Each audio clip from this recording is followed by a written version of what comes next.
오늘 하나님의 말씀을 함께 살펴보도록 하겠습니다. 오늘 하나님께서 우리에게 주실 말씀은 사도행전 4장 1절에서 4절까지의 말씀인데요, 저 한 절 여러분 한 절 읽고 마지막 절 우리 함께 합독하도록 하겠습니다. 전사님 먼저 한 절 읽을게요. 베드로와 요한이 아직도 사람들에게 말하고 있는데 제사장들과 경비대장이 사두개파 사람들이 몰려왔다.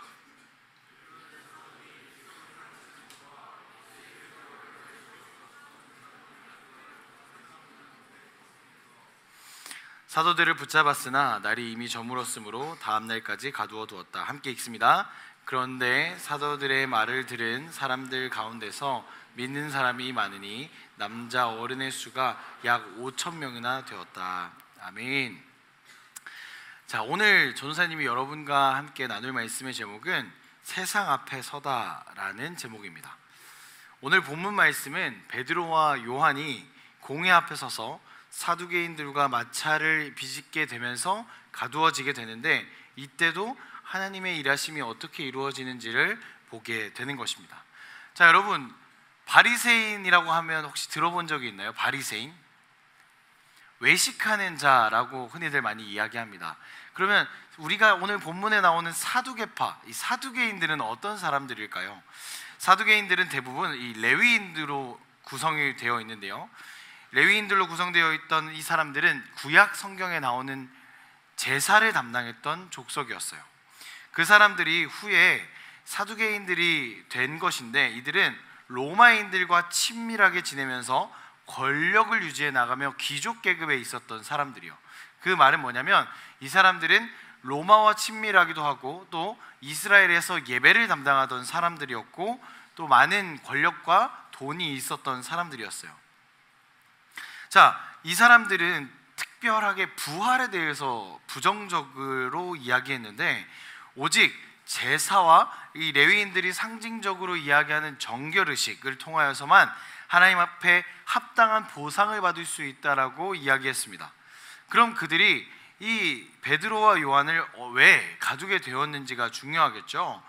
오늘 본문 말씀 앞부분에 살펴보게 되면 3장 11절에서 26절까지의 말씀을 살펴보게 되면 베드로와 요한이 솔로몬의 행각에서 설교를 하는 모습을 보게 돼요. 자, 솔로몬의 행각은 어떤 곳이냐면 이스라엘 사람들이 성전 가운데 솔로몬이라고 하는 왕의 지혜와 명철을 기리고 또 구하는 곳이기도 합니다. 솔로몬의 행각은 지붕이 없고 넓은 복도로 이루어져 있는 평면을 이야기하고 있습니다. 자, 사진을 보면 이렇게 기둥이 서 있고 사람들의 인파들이 몰려 있는데, 지붕이 없는 그 넓은 평면에 사람들이 몰려 있는 곳이 바로 솔로몬의 행각이라고 이야기하는 것이죠. 자, 여러분, 지난주 설교 혹시 기억하나요? 지난주 설교 기억해요? 자, 지난주 설교 내용을 보면 베드로와 요한이 걷지 못하는 사람을 치료하는 이야기가 나오는데, 이 걷지 못하는 사람을 치료하고 나서 이 광경을 목격한 이들이 베드로와 요한을 궁금증으로 따라 붙기 시작해요. 그래서 주변의 사람들이 이 병고침을 보고 너무 놀라서 베드로와 요한을 따라 붙기 시작하는데, 이때 베드로가 많은 사람들에게 이 솔로몬의 행각에서 못 걷는 이를 고치고 본 것을 나아온 사람들을 보면서 설교를 해야 되겠다라는 생각이 들어서 예수 그리스도의 부활과 하나님을 믿는 믿음이 어떤 것인지를 설교하게 되었어요. 그런데 이를 듣고 있던 사두개인들이 베드로와 요한을 잡아 가둔 것이에요. 왜? 이들은 바로 부활을 가르쳤기 때문이에요. 예수님의 부활. 그래서 베드로와 요한의 설교를 듣고 이 말씀을 믿은 이가요, 남자만 5천 명에 이른다고 성경에 기록되어 있어요. 실제로 추측해 보기로는요, 남자만 5천 명이면 여자와 아이들까지 포함해서 거의 15,000명에 가까운 이들이 이 베드로와 요한의 설교를 듣고 그들을 따랐다라고 추측해 볼 수 있습니다. 그렇다면 이 베드로와 요한은 사두개인들이 권력을 잡고 있던 시대에 그들을 두려워하지 않고 예수 그리스도의 복음을, 예수님의 부활하심을 전하면서 어떻게 하면 그렇게 당당하게 세상 앞에 서서 설교를 할 수 있었을까? 그들이 죽음을 두려워하지 않고 또 하나님의 말씀을 선포하면서 병든 자를 치유하고 세상 앞에 당당히 설 수 있었던 이유는 세 가지로 정리할 수 있어요. 자, 첫 번째, 그들의 마음 가운데 예수 그리스도로 가득했기 때문에, 그들은 마음으로 예수님을 가득 채웠기 때문에 가능했다라는 것입니다. 우리는 마음 가운데 예수님이 계시지 않는다면 우리가 그리스도인으로서 세상 앞에 당당할 수 없어요. 자, 여러분 예를 전사님 한번 들어볼게요. 자, 전사님 한번 볼래요? 피곤하죠? 자, 데이트를 한다고 생각해 봅시다. 자, 보통 데이트를 하면 누가 밥을 사요? 각자가 사요? 남자가 사요? 네, 탕후루 사주세요 이런 느낌으로. 자, 보통 데이트를 처음에 하면 우리나라 사회상, 관습상 매너 있게 남자가 결제를 하더라고요. 자, 그런데 한 남자가 한 여자와 데이트를 하는데 남자가 수중에 돈이 5만 원밖에 없어요. 근데 여자가 뭘 먹고 싶어 하냐면 6만 원짜리 스테이크를 먹고 싶어 하는 거예요. 자, 그러면 이 남자는 어떻게 해야 될까요? 대출을 받는다고요? 예, 마음을 그럴 거예요. 아니, 내가 좋아하고 사랑하는 사람과 함께 밥을 먹어야 되는데 돈이 부족하니까 친구한테 전화를 해서 만 원을 빌려야 하나? 아니면 식당 주방에 앞치마라도 두르고 가서 그릇이라도 닦아서 돈을 벌어야 된다라는 생각을 하기 마련이죠. 그러면 그 마음 가운데 초조함과 불안함이 넘쳐 있을 거예요. 자, 전도사님이 예전에 고등학교 때 연애를 하던 이야기를 좀 들려줘 볼게요. 자, 여러분 용돈 얼마 받아요? 4만 원? 전도사님이 고등학교 때 한 달 용돈이 3만 원이었어요. 한 달 용돈이 3만 원이었는데 그때 당시에 영화를 보려면 6천 원이었던가 5천 원이었던 것 같아요. 근데 밥을 먹고 영화를 보기에는 돈이 너무 부족한 거예요. 그래서 어떻게 해야지 고민을 하다가 어디로 향했을까요? 네, 헌혈의 집으로 향했어요. 당시에 헌혈에서 피를 뽑으면 영화관 티켓을 줬었어요. 그래서 사랑하는 여자친구를 위해 헌혈의 집에 가서 피를 30분 동안 뽑고 영화 티켓을 받아서 해롱해롱한 상태로 여자친구와 데이트를 했던 기억이 있어요. 전사님이 돈에 비유해서 그렇지만 여러분, 사실 우리 마음 가운데 그러한 내가 쓸 때 멋있어 보이고 싶고 당당하고 싶은 마음에 뭔가 자랑스럽게 뭔가를 내밀고 싶은데 부족함이 있으면 우리 마음에 불안함과 초조함이 생기지 않나요? 근데 세상 앞에 우리 그리스도인들도 마찬가지라는 거예요. 내가 예수 그리스도로 마음을 가득 채우지 않는다면 우리는 부족할 수밖에 없고 세상 앞에 당당할 수 없다라고 하는 것이에요. 그래서 오늘 첫 번째 중요한 단계는 바로 우리 마음에, 또 그 당시에 베드로와 요한 마음에 무엇이 가득 찼냐면 예수 그리스도로 마음이 가득 찼었다라는 거예요. 그렇기에 그들은 그들의 삶 가운데서 또 오늘날을 살아가는 우리가 그리스도인으로 당당하기 위해서, 그렇기 위해서는 마음을 예수 그리스도로 가득 채워야 한다는 것이 있어요. 그런데 우리가 오해하는 것이 있는데 무엇을 바로 잡아야 하냐면 우리의 마음 가운데요, 가득 차다는 의미가, 가득 차고 넘치다는 의미가 물질적으로나 삶의 질적으로 여유가 생겨야 뭔가 가득 찰 것 같죠. 그런데 하나님의 가득 채우심은 여러분 전혀 달라요. 우리의 부족함으로 매일매일 비워지고 또 그분의 마음으로 가득 매일매일 채워져야 한다는 거예요. 성경에 보면 광야에 거류하던 이스라엘 백성들이 광야에서 무엇을 구하냐면 하나님의 먹을 것과 마실 것을 구하는데요, 하나님께서 무엇을 허락하시냐면 만나와 메추라기를 허락하세요. 자, 여러분 알고 있죠? 만나와 메추라기를 허락하시는데 하나님께서 허락하셨던 이 만나와 메추라기는 언제 어떻게 먹어야 하나요? 그날 주신 것들을 먹고 소진해야 했어요. 그 말은 뭐냐면 하나님께서 넉넉하게 주셔도 내가 아무리 가지고 집으로 가져가봤자 남아요, 안 남아요? 남지 않고 썩어질 수밖에 없는 것이 만나와 메추라기였어요. 그래서 오늘날도 우리에게 동일하게 하나님께서는 우리의 마음 가운데 채워져야 한다라고 하는 건 무엇이냐면 그냥 수련회 갔다 왔다고 오늘 예배로 그냥 우리의 마음이 한 번에 채워지는 것이 아니라 매일매일 또 매주 우리는 예수님을 갈급한 마음으로 구해야 한다는 거예요. 그래야 우리의 마음이 가득 예수 그리스도로 찰 수 있다라는 겁니다. 자, 두 번째는 무엇이냐면 우리가 가지고 있는 죄 있죠. 우리가 짓고 있는 죄, 우리가 가지고 있는 죄를 하나님 앞에 다 고백해야 해요. 그래야 우리의 마음이 하나님 앞에 또 세상 앞에 당당할 수 있어요. 자, 여러분, 오늘 설교한 이 주인공인 베드로는 예수님 앞에 충성을 맹세했던 제자였어요. 주는 그리스도시요 살아계신 하나님의 아들이십니다라고 멋있는 고백을 해내면서 예수님 앞에 인정받은 사람이었습니다. 그런데 그는 예수님께서 십자가의 위기에 처하자마자 어떻게 됐죠? 예수님을 부인했어요. 심지어 예수님께서 베드로에게, 야 베드로야, 네가 나를 3번 부인할 거야. 닭이 3번 울기 전에 네가 나를 딱 3번 부인할 거야. 아, 그럴 리 없습니다. 저는 그런 사람 아니에요. 에이, 제가 무슨, 저는 예수님께 충성을 맹세한 사람입니다. 예수님 죽으시면 저도 같이 죽겠습니다 라고 얘기했던 사람이 누구였어요? 베드로였단 말이에요. 그런데 그 베드로는 어떻게 됐죠? 예수님이 십자가를 끌고 로마 군인들한테 끌려가자마자 예수를 모른다고 3번 부인했습니다.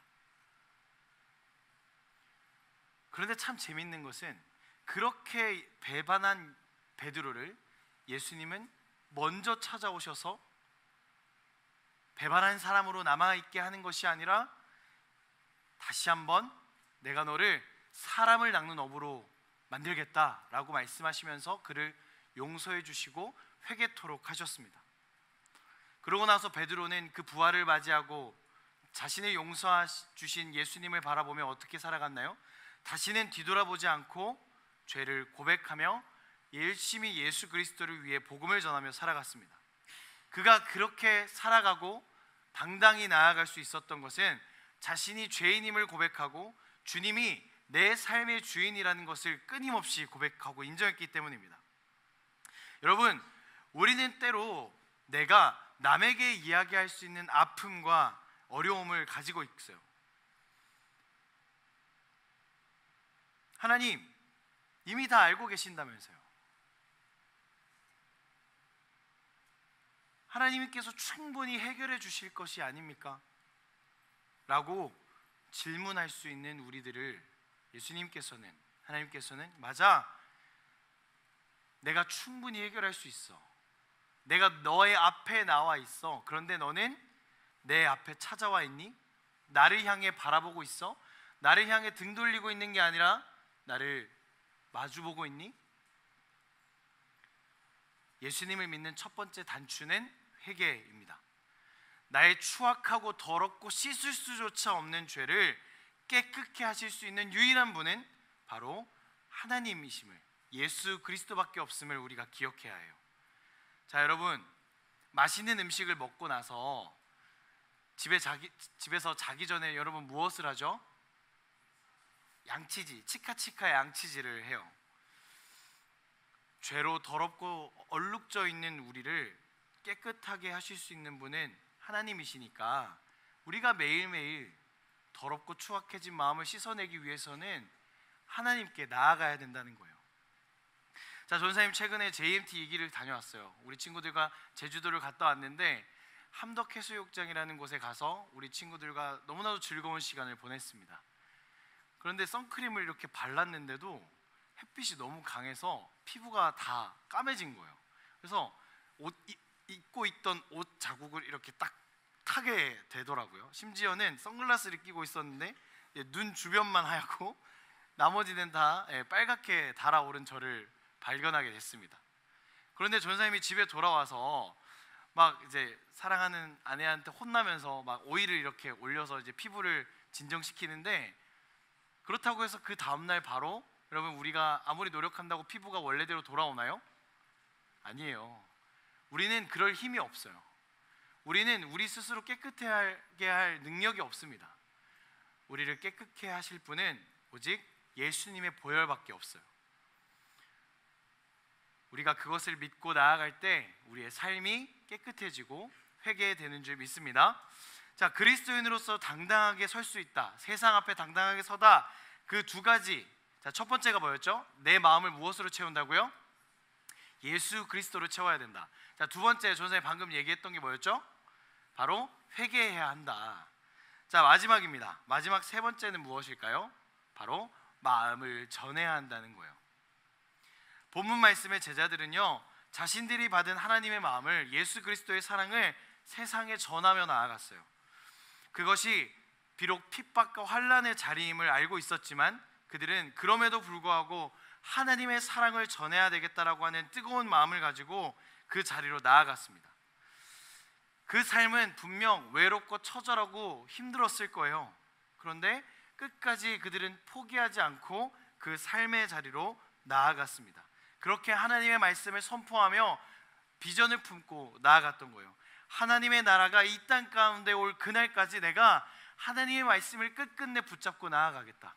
오늘도 이곳에 임하신 하나님의 말씀을 붙잡고 하나님의 나라를 기대하며 내가 나아가리라는 소망이 있었던 거예요. 그 마음을 가지고 주변 사람들에게, 병든 자들에게 마음을 전하며 하나님의 일들을 해나갔던 것입니다. 사랑하는 여러분, 여러분 얼마나 우리의 마음을 전하고 살아가십니까? 우리가 내 마음을 꽁꽁 숨기기만 한다면 우리 공동체는 하나님의 일하심을 기대할 수 없어요. 자, 이번 수련회로 아마 온 친구들 기억하겠지만 종리스찬, 우리 이종찬 전도사님을 강사로 소개했는데, 전사님이 이종찬 전도사님의 영상을 보다가 아주 재미있는 영상, 우리 수련회 온 친구들은 봤는데, 노숙자 분장을 하고 사역하시는 교회 앞에서 2시간을 앉아 있으면서 어떤 일이 벌어지는지를 이제 몰래카메라처럼 찍은 영상을 보여주셨어요.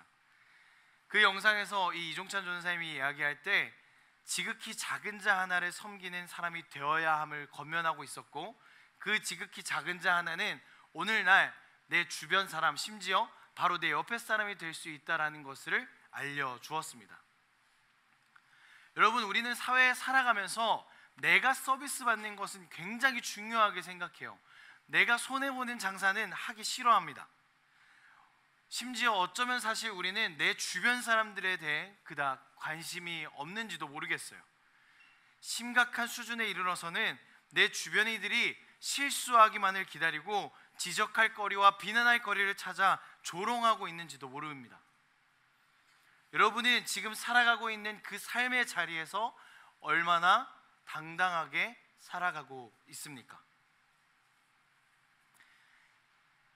사랑하는 귀한 예배자 여러분, 우리의 마음을 전해야 합니다. 그것도 그리스도인으로서 세상에 당당히 설 수 있는 마지막 단계입니다. 자, 말씀을 정리합니다. 베드로와 요한이 세상 앞에 당당히 서기 위해서 전도사님이 3가지를 이야기했어요. 자, 첫 번째, 마음을 예수님으로 가득 채워야 된다. 두 번째, 우리의 마음을 회개해야 한다. 세 번째, 그 하나님께 주신 마음을 전해야 한다라고 말입니다. 받은 사랑과 마음을 전하는 헌신이 필요합니다.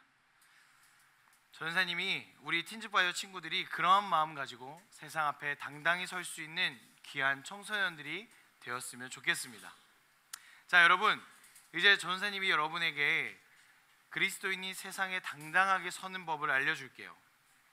그것은 무엇냐면요, 하나님 나라가 오늘 우리의 삶 가운데, 이 땅 가운데 오기를 간절히 소망하고 또 전하는 것이요, 또 내 삶을 예수 그리스도로 채우고 회개하면서 이웃에게 그리스도의 사랑을 전한다면 그 삶은 이미 하나님의 나라가 임한 삶입니다. 다시 한번 여러분에게 물을게요. 여러분, 세상 앞에 당당히 서 있나요?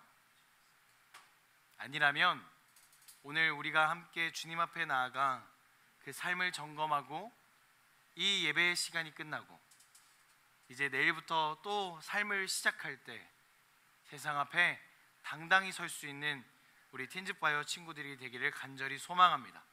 특별히 어제 수련회를 다녀온 친구들도 마찬가지고, 그렇지 못한 친구들도 그저 여기서 끝나는 게 아니라, 그 2박 3일의 수련회로 끝나는 것이 아니라 내일 나아가서 세상 앞에 당당히 서는 귀한 그리스도인들 되었으면 좋겠습니다. 우리 함께 그 마음 가지고 믿음으로 서리라 함께 찬양하며 나아가길 원합니다.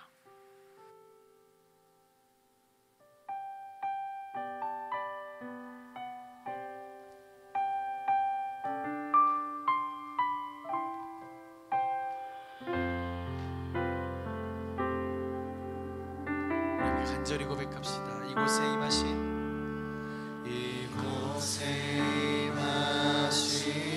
하나님 나라 가난한 마음으로 먼저 그 나라 그 뜻 구하며 먼저 그 나라 그 뜻 구하며 나의 삶 드리리. 주님이 맡기신 하나님 나라 믿음의 눈으로 바라보리라. 하늘의 뜻이 이 땅 가운데 완성된 그날까지 믿음나여 그 위에 서리라. 하나님의 나라는 무너지지 않으리. 믿음나여 그 나라 세워가리라. 주님 원하신 때까지. 사랑하는 여러분, 이 시간 자리에서 일어나서 우리가 함께 소망하는 마음으로 나아갔으면 좋겠습니다. 하나님, 우리의 마음에 예수님으로 가득 채워져서 우리가 회개하고 또 받은 사랑을 전할 수 있는 귀한 삶 살아서 하나님의 나라가 우리의 삶 가운데 임하는 귀한 삶 살기 원하는 마음으로 함께 계속해서 고백하며 나아갑시다. 함께 고백합니다. 이곳에 임하신 하나님 나라 가난한 마음으로 바라보리라. 먼저 그 나라 그 뜻 구하며 우리의 삶을 하나님께 드립니다. 나의 삶 드리리. 주님이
우리 한 번 더 고백합시다. 믿음 다하여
나아가겠습니다. 하나님,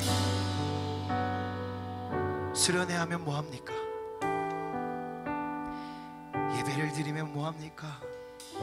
여전히 우리 마음 가운데 하나님으로 가득 차지 않고 내 삶의 죄가 회개되지 않고 마음을 전할 마음이 없는데 무슨 의미가 있습니까?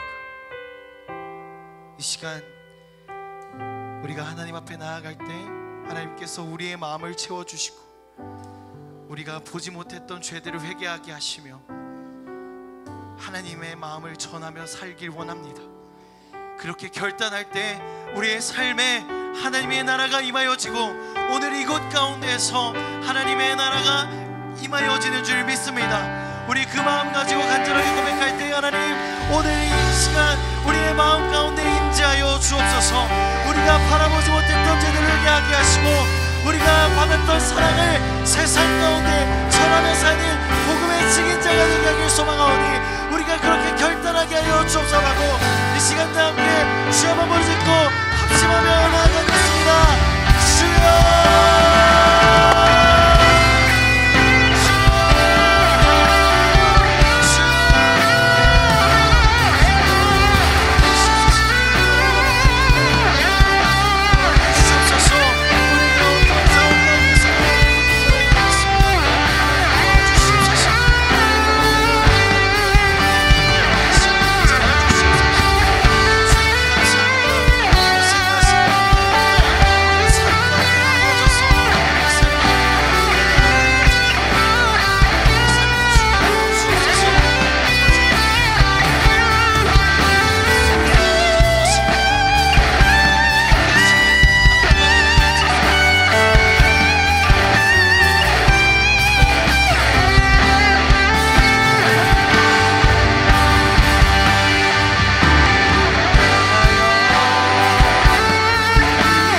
수련의 기간 동안 우리 모두는 주님을 만났습니다.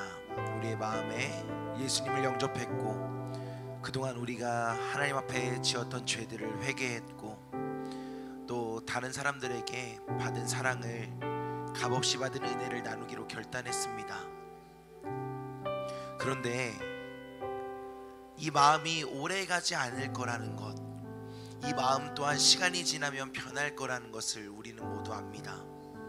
그런데 그런 상황 속에서도 우리의 마음이 항상 예수님으로 충만하게 하시고 우리가 죄를 지었을 때 하나님 앞에 회개하는 마음을 품게 하시고, 예수님께서 나에게 주신 사랑을, 나에게 값없이 주신 그 예수님의 은혜를 전할 때에 베드로와 요한을 통해 놀라운 역사가 일어났던 것처럼, 많은 사람들에게 하나님 나라의 복음이 전해졌던 것처럼 우리를 통해 이 땅에 아름다운 하나님의 나라가 이루어지게 하여 주옵소서. 세상 앞에 섭니다. 세상 앞에 서서 우리 앞에 놓여져 있는 문제들을 볼 때 그 문제가 너무 커 보여서, 내가 넘을 수 없을 것 같아서, 내가 세상과 맞서 싸우면 질 것 같아서 염려하고 걱정하지만, 나와 함께 하시는 하나님이 이 세상의 주인이시고 이 어떤 세상의 문제보다 더 크신 분이라는 것을 기억하며 이 세상 앞에 도전하는 우리 모든 청소년들 되게 하여 주옵소서. 이 시간 우리의 마음, 정성, 그리고 예물 또한 하나님 앞에 봉헌합니다. 이 모든 것이 쓰일 때마다 하나님의 나라가 이 땅에 전해지게 하여 주옵소서. 그리스도의 향기가 우리를 통하여 이 땅에 가득하게 하여 주옵소서. 이제 예배를 마치고 이들을 세상으로 파송합니다. 이들이 밟는 모든 땅 하나님의 나라가 되게 하여 주옵소서. 이들이 만나는 모든 사람들에게 하나님의 빛이 전해지게 하여 주옵소서. 그래서 하나님의 자녀로, 그리스도의 제자로 살기에 부족함 없도록 날마다 이들의 삶에 동행하여 주옵소서. 이제는 우리 구주 예수 그리스도 구원의 은혜와 아버지 하나님의 사랑하심과 성령님의 감화 감동 역사하심이 하나님 나라를 전하며 살기로 결단하고 예수님으로 우리의 마음을 충만히 채우고 우리의 죄를 회개하고 이제는 나에게 주신 사랑을 전하기로 결단하는 사랑하는 모든 청소년들 머리 위에, 이들의 삶 위에 이제부터 영원토록 함께 하시기를 간절히 축원하옵나이다. 아멘.